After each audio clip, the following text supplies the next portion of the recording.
وفي التفاعل على مواقع التواصل الاجتماعي.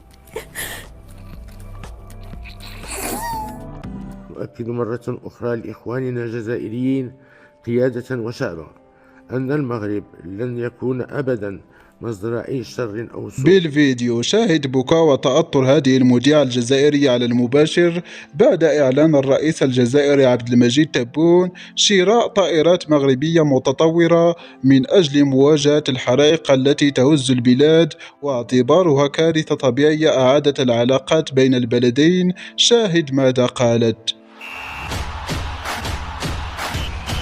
ولكن قبل أن نبدأ، إذا كنت مسلم ندعوك للترحم على روح ضحايا الحرائق المميتة بالجزائر، والإعجاب بهذا الفيديو وتعطير فمكم بالصلاة على رسولنا الكريم.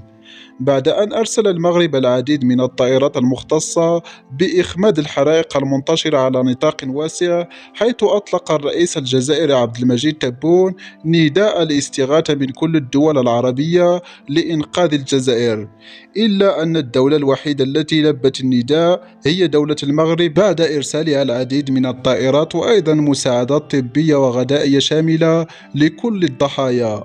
وهذا ما جعل الرئيس تبون يبدي رغبته للمغرب من أجل شراء طائرات مغربية الصنع من أجل مواجهة هذه الكارثة في حال حدوثها مرة أخرى، الأمر الذي جعل تأثر مذيعة تلفزيونية على الهواء مباشرة بعد إعلانها الخبر الرسمي، حيث صرحت وهي تبكي: ها هو المغرب لم يدر ظهره لنا في وقت الشدة كما فعلت العديد من البلدان عند استغاثة بلدنا.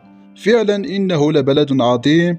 ثم انصرفت هذه المذيعة الجزائرية وهي تبكي متأثرة بما حدث.